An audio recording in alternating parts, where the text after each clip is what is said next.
Hi dear cricket fans, subscribers and friends, your host Ram welcoming you to the cricket happenings. Well, unfortunately for the first time, the key clash between Australia and Sri Lanka, which was being played here, has been interrupted by rain. Actually, the match has been abandoned due to rain. So it's the first time the rain has proved a spoiled sport in this World Cup 2011. And well, it ended in a no result with Sri Lanka and Australia actually sharing points. Well, Sri Lanka, the only whatever play could actually take place, it was 146 for 3 for Sri Lanka after 32.5 overs. Just briefly going through what really happened here at the Premadasa Stadium here in Colombo. It was Kumar Sangakarra of Sri Lanka who won the toss and chose to bat, and they went in with three spinners: Muttiah Muralidharan, Ajanta Mendes, and Rangana Herath. Probably there was some dryness in the pitch, and that's what prompted Sangakarra to actually go in with three spinners. I thought it was a very good move, and well, everyone knew that it was a very key clash, but well, it was by the time the match started itself, just in the first over was actually bowled by Brett Lee. The second over was from Sean Tate, and already started as it was Tilakatne Dilshan who actually slashed the boundary of the bowling of Tate, and while going for a run, Tate actually had a word with Dilshan, probably telling him something, and Dilshan of the next ball retaliated. I wouldn't say retaliated, basically adding more fun to it, I would say, as Sean Tate was almost on the verge of actually bowling that ball, and as soon as Tate was actually bowling his arm over, Dilshan just moved out of the stump, saying that he was having some obstruction behind the side screen. Well, it didn't really help matters, as Tate was Tate had to actually mid-pitch, he actually had to stop. Ricky Ponting, well, he was also there in that conversation. So there was a bit of thing, and then the umpires had to intervene and actually calm down Dilshan and Tate, and they had a word with Tate, word with Dilshan too. So that really said a lot about this game, because Sri Lanka and Australia, this clash was very important. We know there's going to be a lot of needle in it, and that's what precisely was. But unfortunately, Dilshan couldn't last long, as Tate had the last laugh there, as Dilshan actually edged the ball. The ball bounced from Tate. Cameron White held the catch in the slips. Dilshan was walking, caught White, bowled Tate for 4. That is the first wicket to go.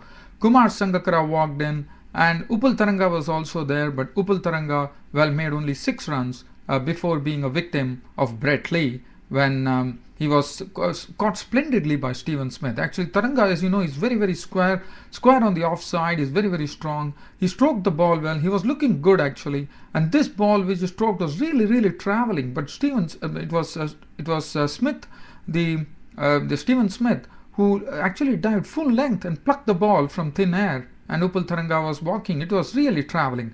Caught Smith, bowled Lee 6, and well, like Sri Lanka were 31 for 2 at that stage. Sangakarra was joined by Jayawardene.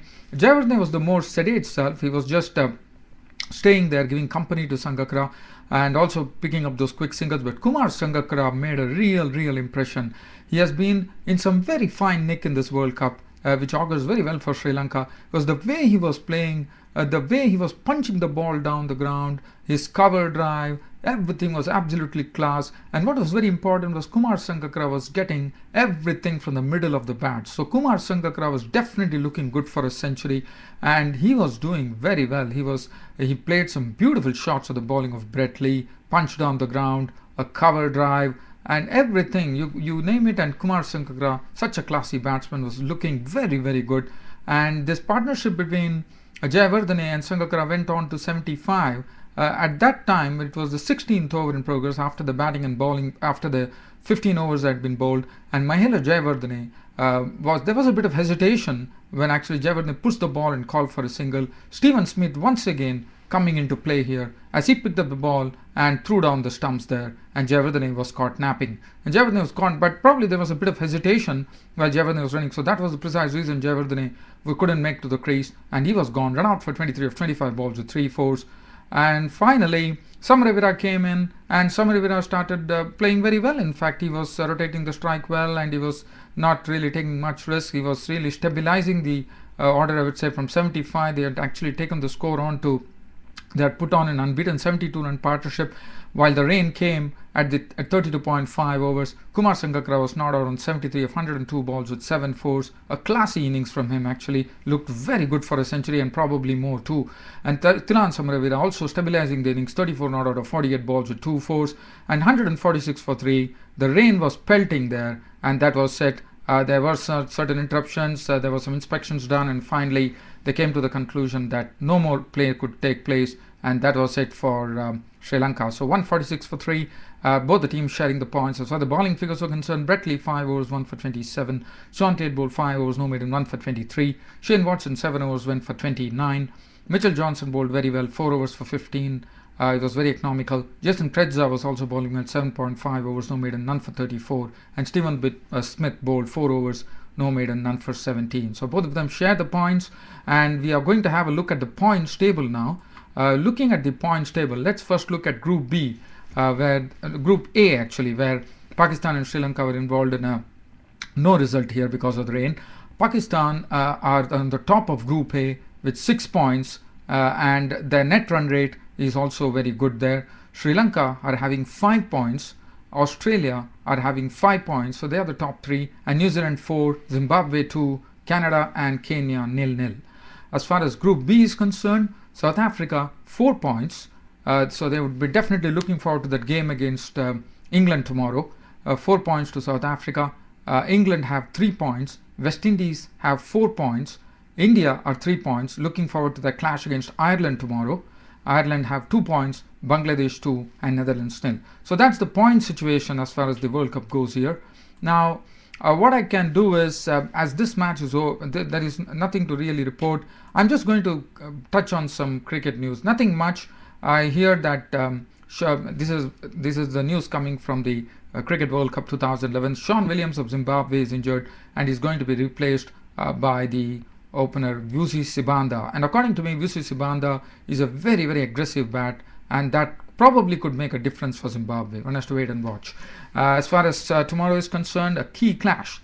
The first clash will be between, there are going to be 2 clashes. One is between Ireland and India. Ireland, as you know, coming from a win against England, Kevin O'Brien scoring the fastest century in World Cup history.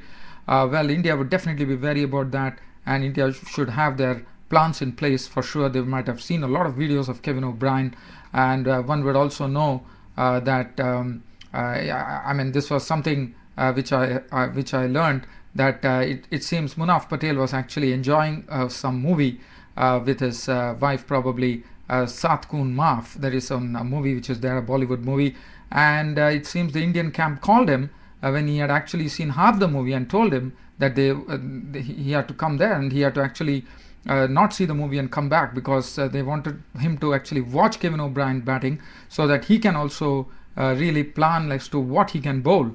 So that was something very, very interesting. So Munaf Patel hopefully has a lot of plans up his sleeve tomorrow for Kevin O'Brien and the other Ireland batsmen. Well, we have to wait and watch, and that's going to be a good game. It's going to be played in Bangalore.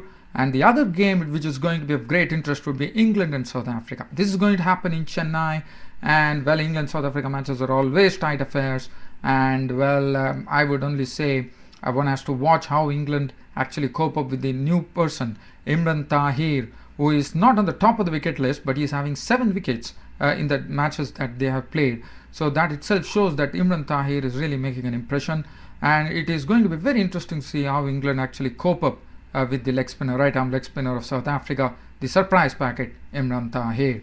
Well, other than that, I don't have much to share, dear cricket fans, subscribers and friends for Cricket Happenings. Always a pleasure to bring you the Cricket Happening show every day, and thanks for your company.